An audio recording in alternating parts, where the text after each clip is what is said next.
All right. So, hello, everyone. Thank you for joining Uncovering the Five C's Black Studies Center between 1968 and 1979. This event is part of a new monthly virtual series called Campus Connect.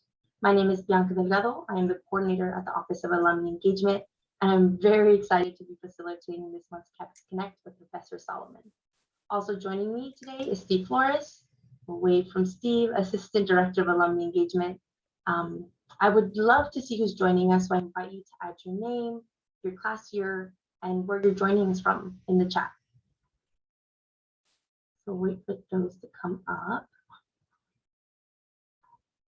Great. And so, friendly reminder, today's session will be recorded. It will also be posted on Olive Grove.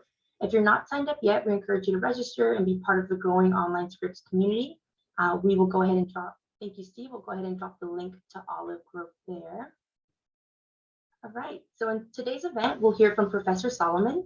We will also have a Q&A session at the end. So if you have any questions throughout the presentation, you're welcome to drop those into the chat, and then Steve will share those out loud during the Q&A portion.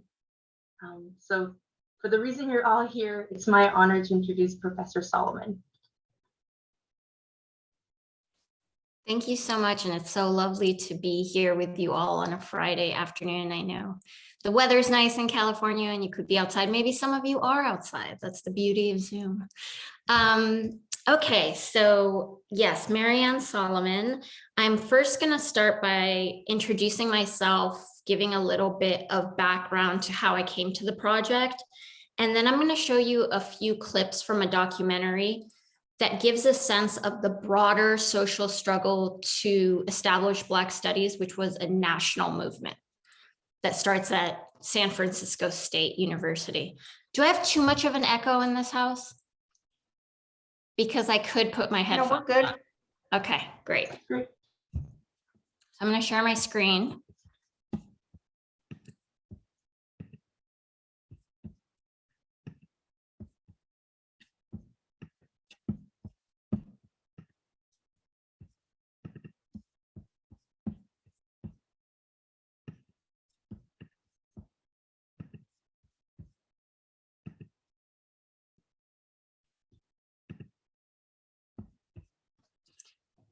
Okay, so this shows you the title of the event, a photo from the late 1960s at Claremont, and it just gives you a little bit of information about myself, just in case you want to contact me. And it's not common knowledge that when we're talking about the Black Studies Center, we're really talking about the predecessor to Africana Studies, as well as to the Office of Black Student Affairs. So I have this little chart that'll help you follow. So the Black Studies Center at the Claremont colleges exists from 1969 to 1979. Then it becomes the Intercollegiate Department of Black Studies and the Office of Black Student Affairs. So it's a split between the academic wing and the student affairs wing, which I'll be speaking about. And then finally, it becomes the rendition that we're all in now, which is the Intercollegiate Department of Africana Studies. And there's a similar evolution to Chicanic Studies at the Claremont colleges, where it had a center that then becomes an intercollegiate department. So there's a lot of parallels between the two.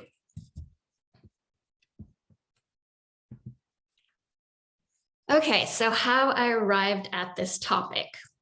So I went to UC Berkeley, and the first year that I was there was the 30-year anniversary of the Third World Liberation Front, otherwise known as TWLF or TDUB, if anyone was around and part of the social activism of 1999, where students found out that faculty were retiring at UC Berkeley and San Francisco State in ethnic studies departments, and the positions were not being filled.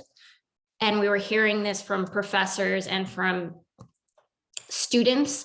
And the idea was that there was a feeling that the departments were going to be attenuated without there being like an announcement that the departments are either getting smaller, losing funding, or maybe there's a plan that they go away entirely or something else replace them.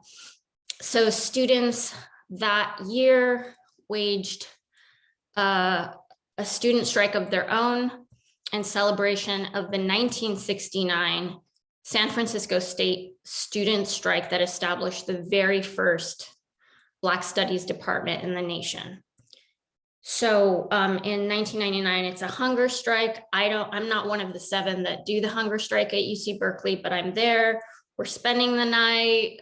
There are arrests. There's all kinds of things, and it's a great crucible for learning, history, politics, and gearing me for my own future, and studying all of this and researching it as a professor.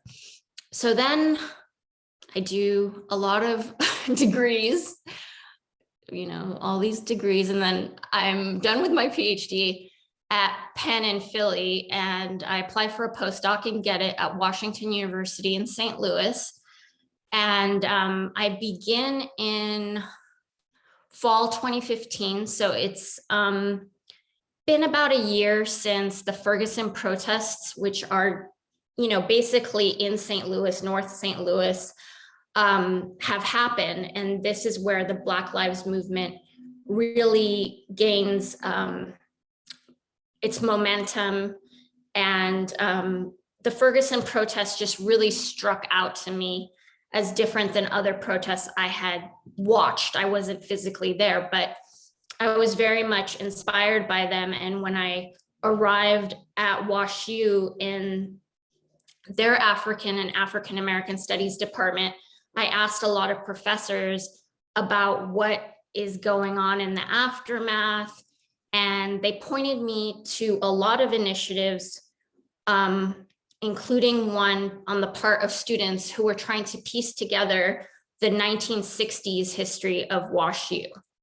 And I was just so impressed by the archives they pulled up and the stories they were telling and the lessons they were learning, that when I then applied to Africana Studies at the 5 Cs, and I started in fall 2016, it was my idea that perhaps, like they were doing at WashU, we could do at the Claremont colleges and find out about how the department was established, because across the nation, there were social struggles to establish the departments, but sometimes it wasn't quite a saga. It was just a proposal and it passed, but more usually than not, there was some tension between students who were proposing it and the administration. So I was very curious, and just the very first couple of days of my class, Intro to Africana Studies, I had introduced it to the students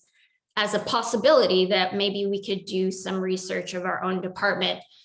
And it ended up being a great way to let them understand the seriousness of the discipline that they were at least taking one course in, if not majoring or minoring in the sense that they felt like I was addressing them, and I was, like scholars and members of our field of Africana Studies, and the project gave it a little more local flavor to their own department. So I was really pleased with how it was working out in the classroom.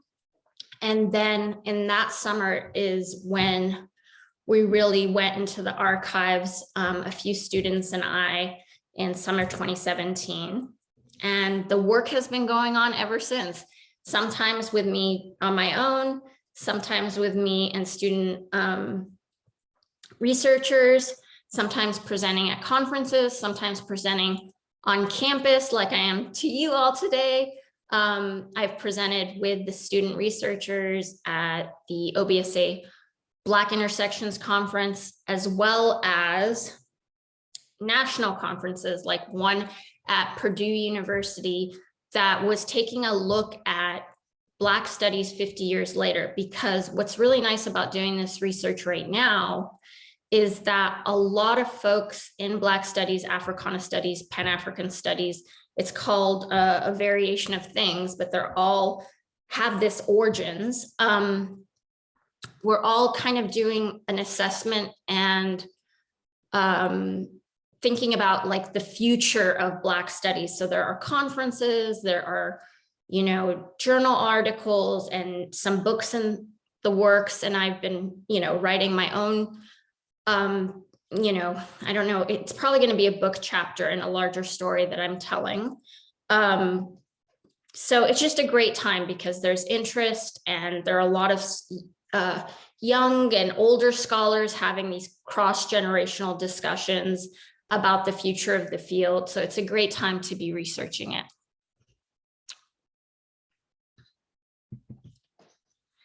And then before I show you some of this documentary, which should only take about 5 minutes of footage, though it might take like a little bit of time for me to queue up each point.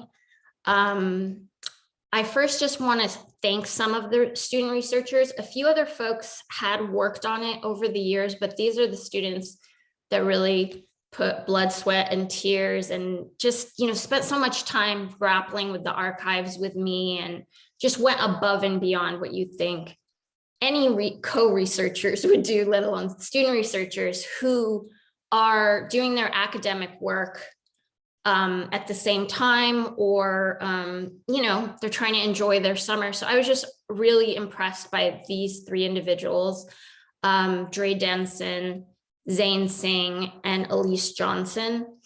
And it helped all of them as well. So there's a reciprocal relationship. And I just wanted to bring attention to who they are.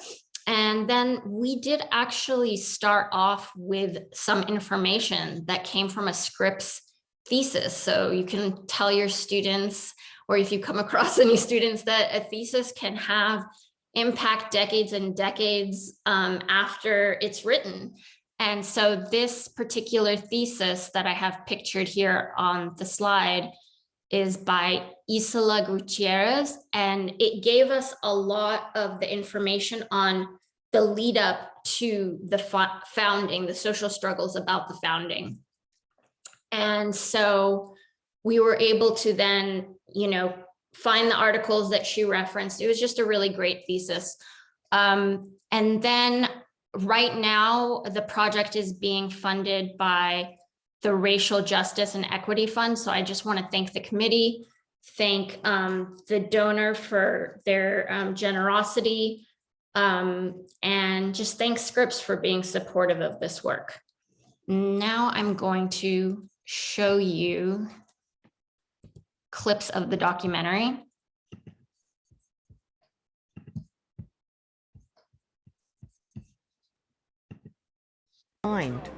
Find a way to purge it out of who you are. And the question was, of course, why can't we just be who we are?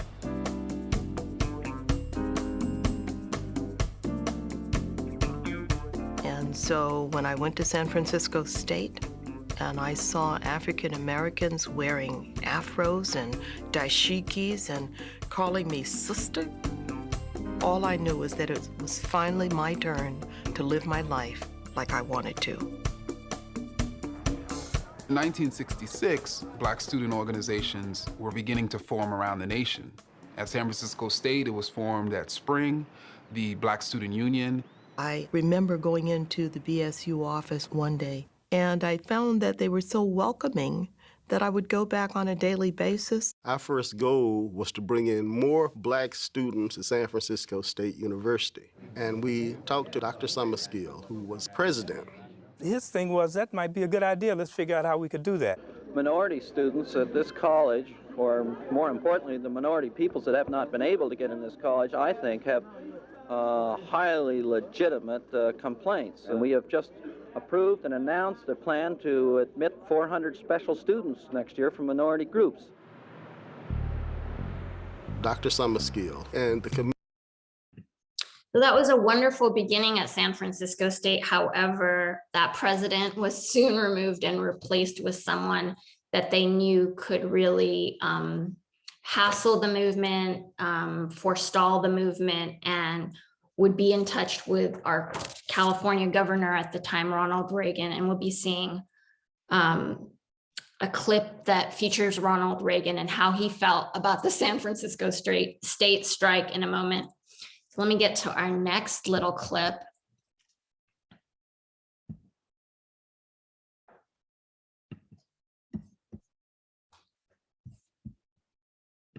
It quickly became something a lot more politicized and focused. Once we got the students in, we started pressing for a Black Studies department. The Black students knew nothing about themselves. I was in a classroom where the Black boys would go around, and I started writing names. Langston Hughes, Du Bois, Richard Wright, Marcus Garvey. And I said, what are the names you recognize? MLK and Malcolm. That was it. They didn't recognize any of the other people. Can you imagine? And I said, I got a lot of work to do. I drafted a document called Justification for Black Studies. The whole idea was to reimagine the university as a place that actually served to prepare young people to be full participants in the world. I don't want nobody to give me nothing. Open up the door. I'll tell myself. They built Black Studies themselves in the experimental college, began teaching the courses that San Francisco State wasn't offering. They wanted to set up a model to the students, to the administration, to the community of what Black Studies should look like. But the validity of a Black education was still a question mark. But we wanted people that were going to actually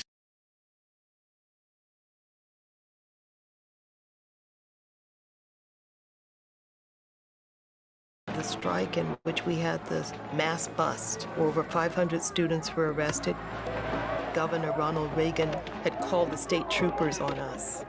Reagan, he never came to campus, but he kept sending edicts down from Sacramento, and they were all about shut down, fire, get rid of, close down.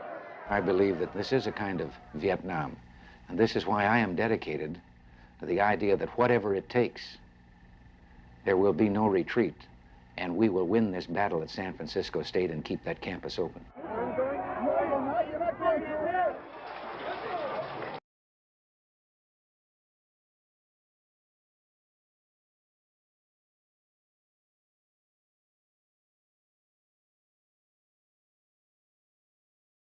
And there comes a time when we stand up and say we will protect our young finest. They didn't want their young Black students beat up. And keeping in mind, these are students. These are not criminals. What the police did was to beat the movement so badly that the community that we had been working with, those kids in the tutorial programs, and their parents, and their teachers, and their friends, would come on the campus and check us out. All right, now I'm from the ghetto community, and at the sound of my voice, when I rise up, just about the masses of Hunters Point rises up too. Their thing was, you have helped our children, so we have to protect you. I am supporting the Black Students Union, the World Liberation Group, 100%. I don't think the momentum of the strike would have continued in the way in which it did had not it been for the community support around us.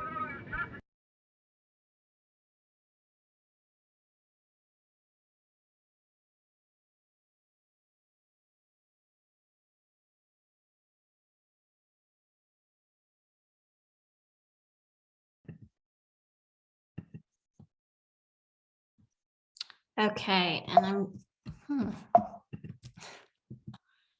me give you some information on that documentary, just in case you were intrigued. It is available through Honnold Library, through Canopy, so you can just put the title in on the library website and you can watch it. There are other ways to watch it as well online, but it's a really well done documentary made in 2016. Okay, so this is something that's little known as well, that even though there were Black students at various colleges and universities across the United States before 1965, 1965 and on marked a huge admission of Black students relative to what was in existence before at predominantly white institutions. And the other thing was that whereas at the beginning of the 1960s, the first half, the kind of Black students that often were admitted were ones that came from Black middle class homes and attended, maybe predominantly white private high schools. The late 1960s really coordinated with the larger national struggle for civil rights, meant that there were working class Black students entering the colleges and universities, and they did not find their position and experience as students at these colleges to be anything like what they had imagined, and to be any way suited to their interests and what they wanted to do. So they didn't see their history, they didn't see what they thought they were going to do, which is learn how they could, the knowledge that they needed to help the communities that they came from. And so this is part of the reason why it all takes place the way that it does and takes the form that it does. And the Black student unions really form in the mid-1960s. There were organizations on the campuses before that were Pan-Africanist or called something else, but today the name Black Student Union still holds to this day at most colleges and universities. And part of the reason that that is because it was so historic what the Black student unions did in the late 1960s to forge these departments across the nation. So students have wanted to keep that name.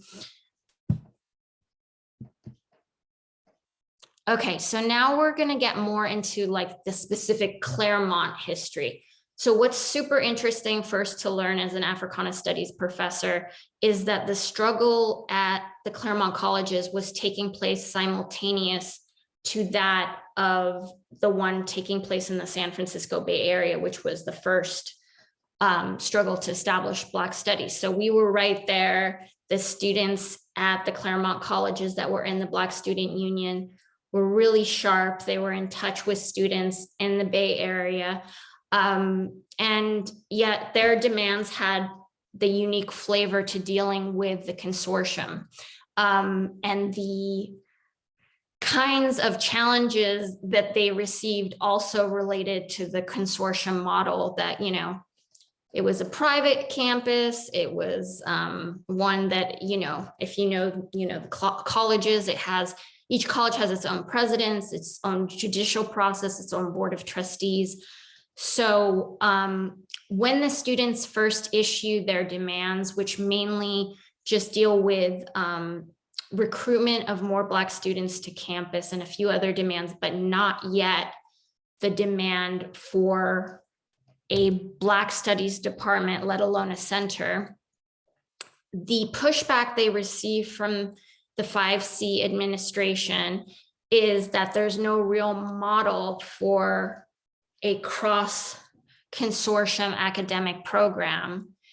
And there are a bunch of meetings, and then there are a bunch of meetings postponed, a bunch of decisions made and then refuted, and a lot of chronology that we've really pieced together. But just what's important for you to know is at some point the students in the Black Student Union start pointing to Keck Sciences as a possible model. So Keck Sciences, the undergraduate model in which a few of the Claremont colleges belong to Keck Sciences. Students can study and major, and somehow the colleges had figured out how to do a cross consortial academic program when it came to the sciences. So why couldn't it be figured out for the ethnic studies departments?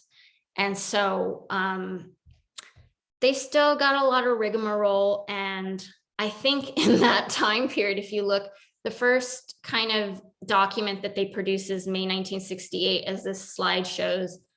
In the winter of, it just turns 1969, the Black Student Union students are on winter break like everyone else, except they are hard at work, especially about a handful of them get together and they write this incredibly impressive document that's about 10 pages long and really thoughtful, that I'm going to show you pieces of. And it's in that document that the Black Studies Center is first proposed to the administration, because they give this document to the administration. So this is actually a timeline that the students at the time put together just for themselves. And that's part of, being a historian, is you're trying to get the archival stories from all kinds of perspectives, and the administrative side tends to be better documented just because these in some ways are the college's archives, right? Whereas, for example, I cannot find any of the Black Studies Center's internal documents between their faculty members to each other. Their files, which I know exist because, they exist today. I'm part of a department and I know that there are documents that are just between us. And so there's no right now set a place we can go to. We've tried to contact a few people and we're still trying to get more of the records. What is really wonderful about this research is that we were able to get in touch with one of those handful of students that wrote the Black Studies Center proposal. She is a trustee at Pomona College presently. Her name is Eileen Wilson, and she was really helpful to us doing, letting us interview her, ask more questions afterwards. So that was really key. And I believe she was the only woman of this smaller committee of the BSU. So we were so excited to be in touch with her and are still in touch with her now. Okay, so I'm going to begin to read you little pieces of this 10-page document, and I've put them on this slide. And I'm happy to, if anybody needs copies of this, these are the readings that I assign in Intro to Africana Studies now. So I have it as one PDF that's like a 16-page PDF, really manageable if you're looking for the timeline, and then the key documents in which the students make their demands. So here it says, this is their preamble or introduction. The BSU of the Claremont colleges was created to meet the needs and express the desires of the Black students at these colleges.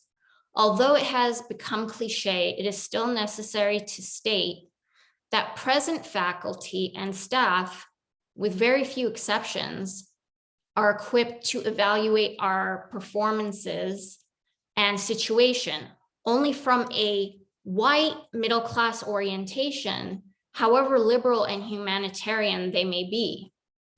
Let it be understood that we did not come here merely to study academically, but to also bring back to our respective communities methods of alleviating the problems that now exist.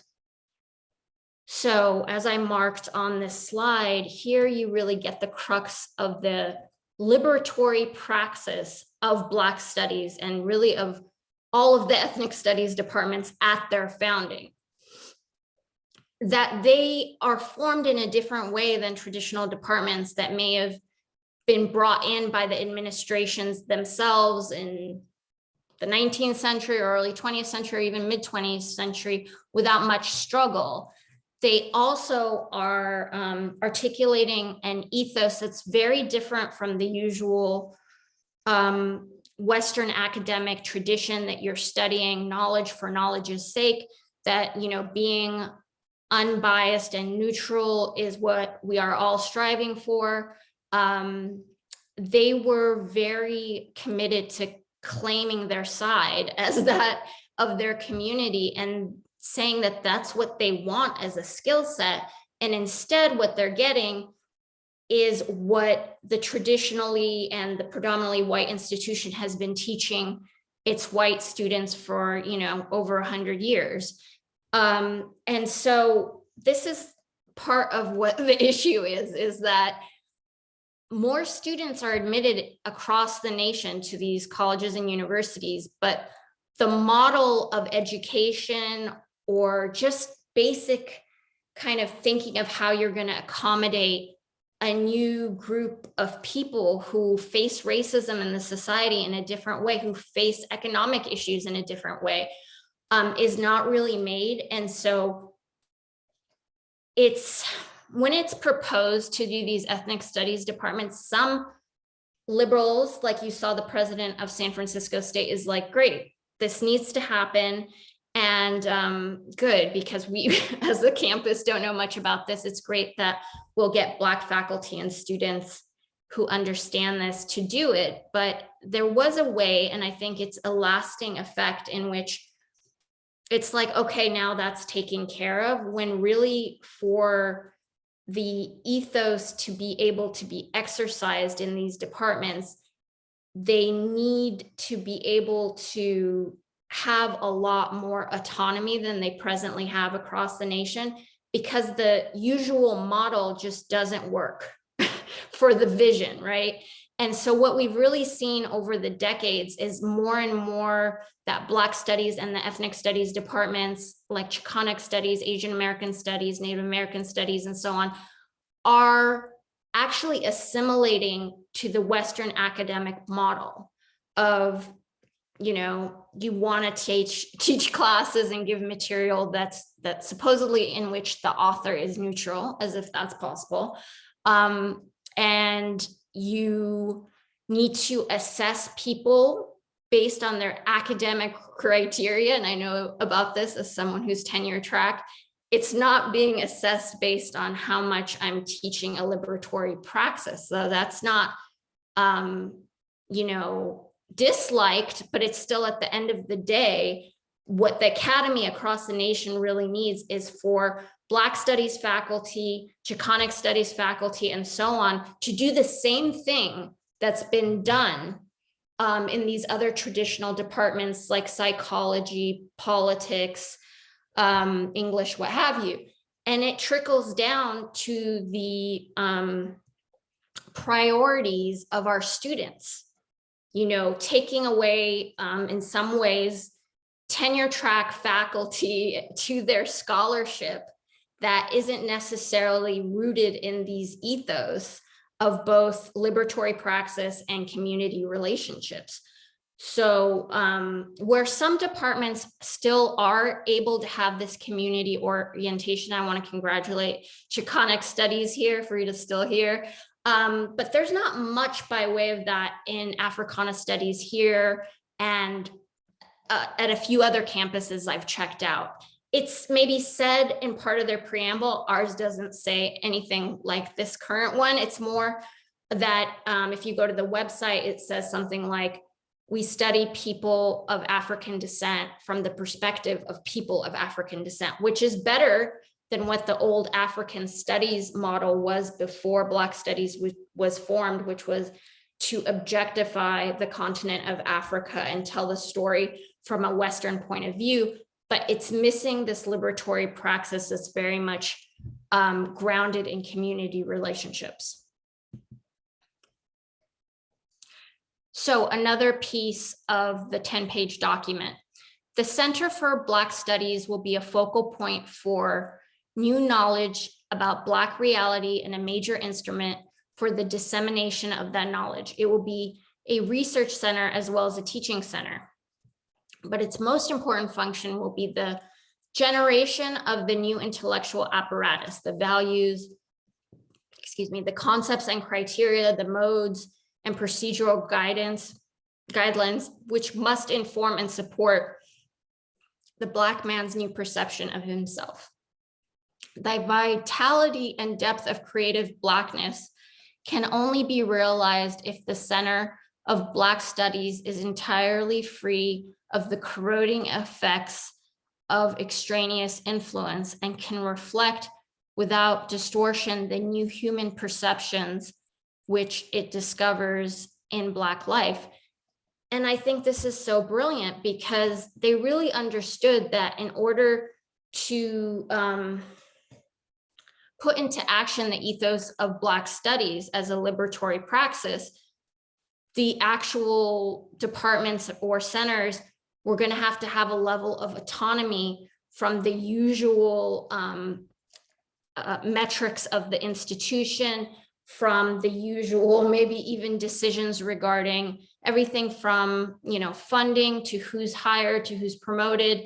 And that's something that's definitely been lost, and it's been lost across the nation. So a lot of what we found out about the Claremont colleges, it trends with what happened across the nation, where the founding of Black studies is quite revolutionary, and then where the departments are today is quite like most academic departments, with some, you know, it's not that the faculty don't necessarily have liberatory aims, it's just that they do it in addition to whatever you do as a professor in any other department.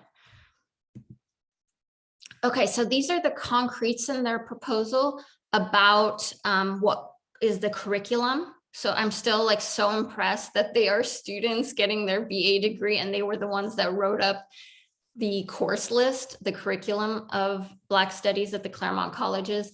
And one thing that strikes out to me that I highlighted here is under the category of African studies, they called for, and it was done for some years, the offering of an African language. And right now in Africana studies, we don't have that. I believe there's a course that sometimes is offered at Pomona College of the language Swahili, but it's, I think, a half credit, and it's definitely not under the Africana studies department. So most of our students, when they do their language requirements, they do tend to do the Romance languages, like French, Spanish, Italian, so on, Portuguese. And it's not like there are no regions of the diaspora that speak those languages. It's just interesting when in so many proposals of Black studies departments across the nation, there was a commitment to teach at least one African language, if not more, with Swahili being the leading one, and that somehow that was lost. And this actually happened at the Claremont colleges, that it was offered, but a lot of times the disappearance of a program or a specific aspect of it, we can't find it in the records. We can only see the struggle for said thing, and then its demise or its disappearance or its decrease is not documented. The other thing is I'm really happy that they claim North Africa. This is something that Stokely Carmichael and a lot of other folks were really adamant about, not to give up any part of the continent as not belonging to the continent. And I'm a big proponent of that as someone of Egyptian heritage and having been born in Egypt. And when I came to the country, I was told both by the census and governmental papers that my identity now is to mark white. And it was very troubling. And in any chance that we get, me and my family members, we just write in Egyptian American, but when you're not given that option, it's quite difficult. And often North African classes now of like Egypt, Morocco, Algeria, Tunisia are taught within the Middle Eastern context. And it's not that it's wrong, but there's nothing wrong with being attentive to including the entire continent when you're thinking about planning an Africana studies field. So I just wanted to point that out. And the other thing that they had that we are really interested in as students of Africana studies today is that they had a holistic approach to the education of the Black students that were coming into the colleges in bigger numbers. And by that, I really mean that they didn't see the academic life of a student as separate from the issues of student affairs, whatever that was, like how you are outside of the classroom, especially at a residential campus. They thought all of these things were related because they directly affected your academics. So they had the Black Studies Center do this. And so I'll just read this statement. It will be a function of the center to deal with any problems Black students might incur during their attendance at the Claremont colleges. Such problems will include discrimination in housing or employment, academic difficulties requiring tutoring and counseling. And it's not stated here, but we found in the documentation that they mean actually mental health counseling. And at one point, the Black Studies Center had a resident psychiatrist. So it's this idea that the Black Studies Center was gonna really contour towards the total experience of a Black student on the campuses and not assume the standard of all of the practices that we do as the colleges are gonna work, the kind of orientation, the welcome, and so on. It was all thought of in a holistic way so that the academics and your experience on the campus is really one. And that's something that's hard to bridge today at the Claremont colleges because OBSA is a separate office and Africana is its own office, and they're actually physically in different places, but not too far away from each other. But I think for years, there wasn't a lot of common work done together. What's happened in the last 6 years that I've been here, I've seen more collaboration. So you can do that short of being one center, but it was interesting how much the center was geared towards that. And again, just outlining the issue of autonomy of the centers in order for them to really achieve their goals and to practice their ethos. So it says the Center for Black Studies will be a permanent autonomous part of the Claremont colleges, and as such requires the equal access to the joint facilities of the Claremont colleges. And then they're talking about they need office space, and they need, at the bottom, they say 10 to 15% of the annual budget. Now, they always struggled when it came to their budget. And some other things that were a big issue is that there was no path created for the tenure of faculty that were hired into the Black Studies Center. So although the center was able to do the hiring through the director and committee that they created with faculty members in the center and, putting student representatives and so on, that person essentially didn't have job stability and security. And so this will come into my final slides. I'll say this, even though I can't fully tell this story and all the other stories we've come across that are fascinating, but this is an interesting one. So in 1973, the colleges hired James Garrett to be the director of the Black Studies Center. And James Garrett was actually featured in that documentary that I showed you as one of the people who played such a founding role in shaping what the Black Student Union was going to argue for.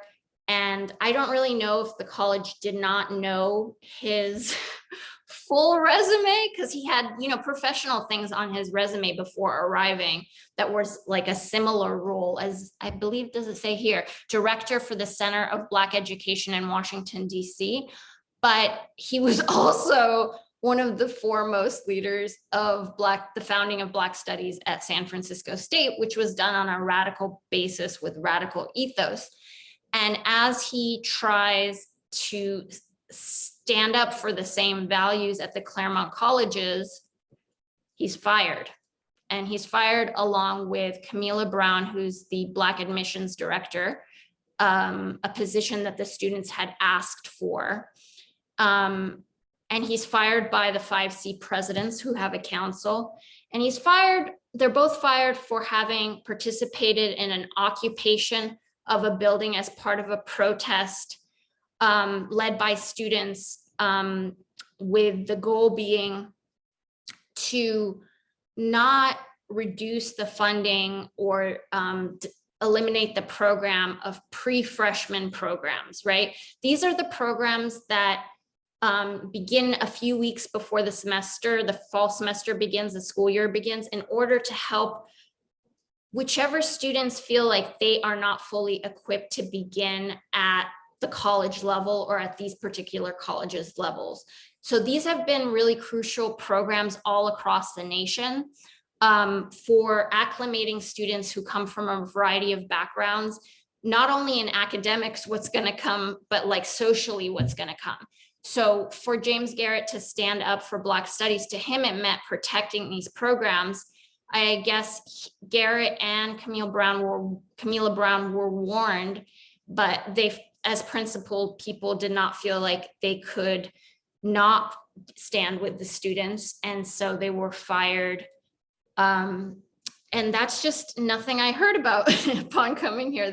And I think it's going to take a while to tell this story in a full way, but it is really noteworthy because he was pretty much the only director that we read about that tried to really make Black studies happen on the campus and mean something. The other directors between, I think I say that in my conclusion and summary, between like the founding of the center in 1969 and the year that it becomes the Intercollegiate Department of Black Studies in 1979, there's tumultuous overturn of directors where the students learn that the person that was brought in was conservative or did something terrible to students at their past institution. They're just such a high overturn of directors in a 10-year period that the only promising period that we can find for the center is actually those two, it's not even a full 2 years that Garrett was there. And so this, we suspect, is part of the reason that the transition to becoming a department happens with not much fanfare, at least in the historical record that we find, whereas the struggle was so much documented in the student newspaper and the administration's files, it seems like the transition from being a center to becoming an intercollegiate department happened pretty quietly. And we think that's because the center had always been underfunded. There was a tumultuous overturn of directors. And then a really big one that I suspect was part of it is that finally faculty were being offered a path to tenure, whereas working for the center, they weren't given one by the 5 C's, a way that they could earn job security. So yes, if in negotiations that is being offered, I could understand why all these reasons might contribute to the faculty at the time seeing more good in the transition than the losses of like the original vision of, as I say here, that some of the historical lessons that we seek to incorporate are the liberatory ethos centered in community relationships, a holistic approach to student life on campuses, and autonomy in decision-making, hiring, promotion. And then a smaller one is, just some things strike you in the records like pretty easy to do, like incorporate an African language. But yeah, we're still looking for, the documents and the individuals we can go to that will fill some of the holes in the research. But already, what we've learned in the project over these years has been so helpful to the students and to myself. And I think really to any faculty who are interested in ethnic studies, the project really tells a story that is helpful to your own thinking in developing ethnic studies at the Claremont colleges or elsewhere. I just want to thank you for listening to me. And I think we're going to have some time for questions. Thank you so much, Crystal. And yeah, we do have a few minutes for questions. So if anyone wants to drop those into the chat, or, we're in community, so you can also unmute yourself if you'd like to ask your question directly, but Steve will be monitoring the chat and asking those out loud. Wonderful. Thank you so much for that incredible presentation. I did get a few questions that came in. So the first one was, How does the OBSA today compare to the proposal set forth by the students of the BSU?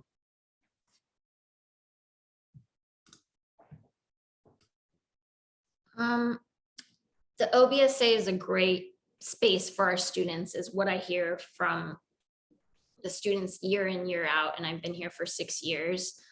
I think mainly what it is that student affairs were under the overview of the director of Black Studies in the Black Studies Center.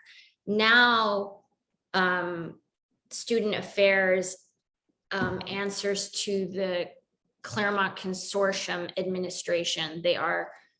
It's a closer relationship with the administration than I believe was envisioned, and it has come up a few times where that direct relationship seems to pose difficulty for the staff there that don't really want to,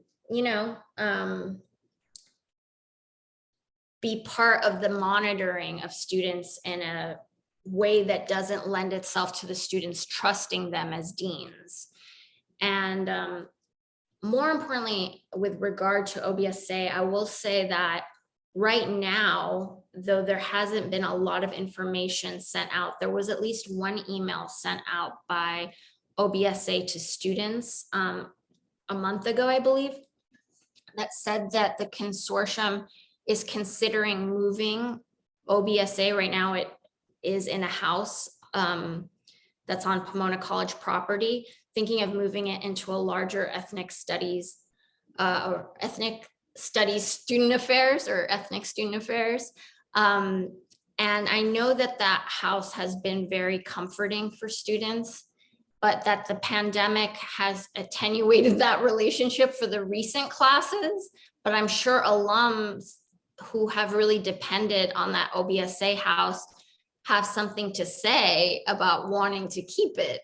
And so the students in my Intro to Africana Studies class have been trying to get information on this today. And so this is another time when all this history could help you ask the right questions as a student, maybe. So.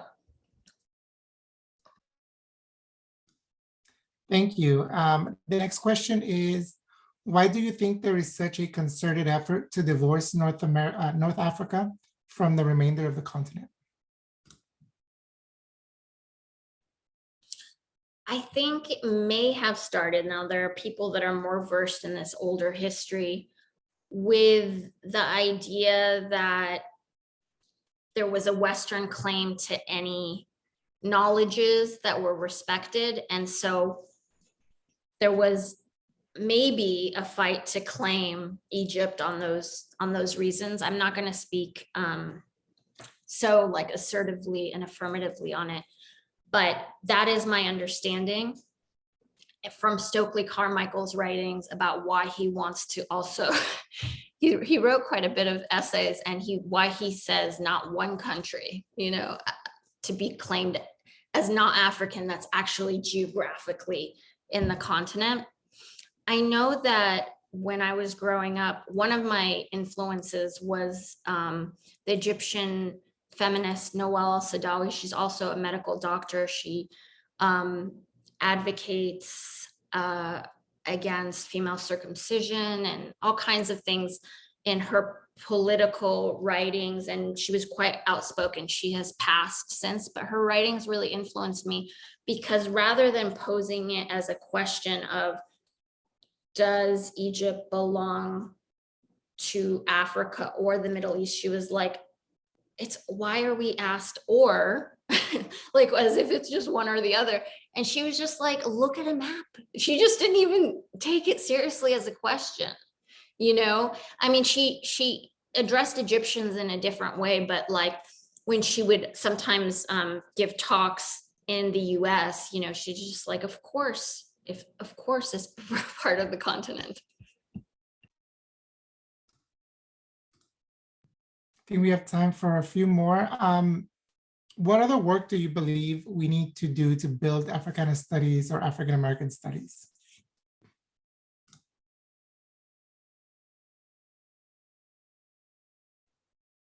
I think that we really need to talk to our students.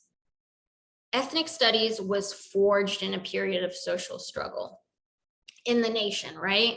It didn't come out just by like theoretically proposing Black studies. That had been done by W.E.B. Du Bois and a number of other scholars for a long time. It came about because there was a general uprising in the nation for civil rights.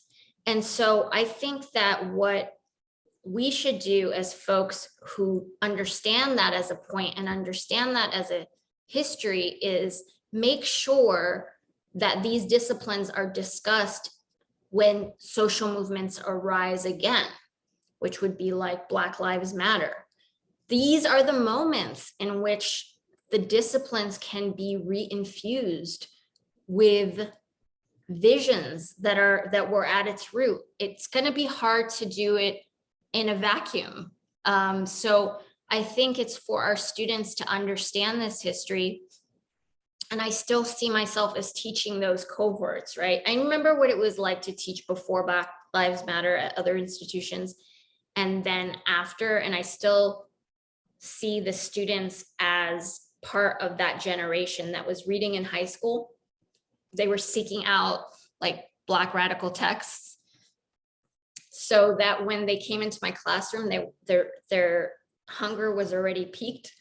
And so this is just a great time. So because, you know, who knows how long it lasts, and you can't count on when social movements are going to come and go. So I think our discipline needs to involve itself in the discussion in the context of social movements, social struggles, and be in touch with social justice organizations that are doing book clubs and, you know, connected to youth on the campuses and off the campuses.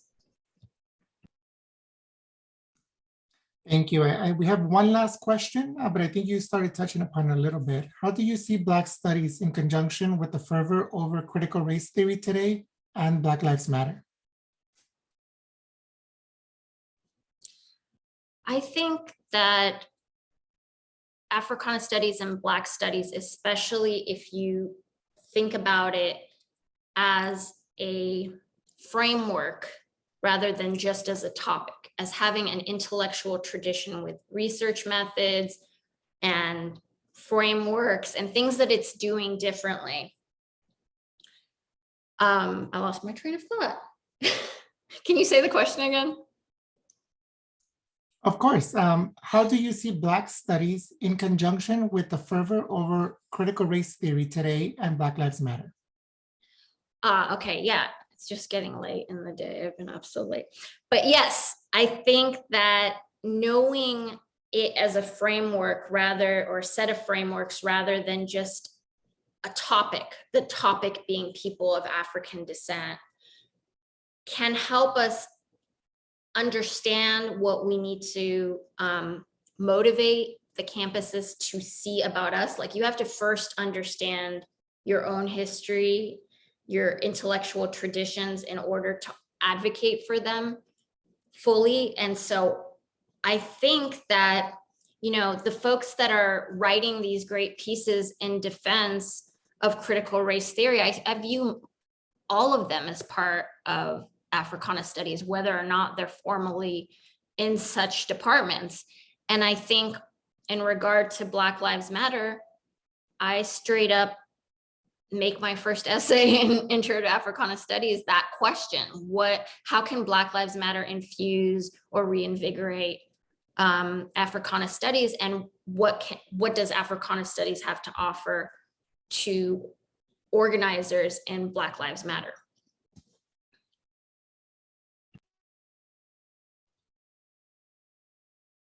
Thank you everyone for such great questions, and Professor Soliman, thank you so much for sharing your work and your research. This does conclude our event today, but I really just want to share gratitude and appreciation for everyone who joined us. We will be sending out a short survey, and this helps us with future Campus Connect events. So please take a moment to complete it if you can. And thank you all so much. I hope everyone has a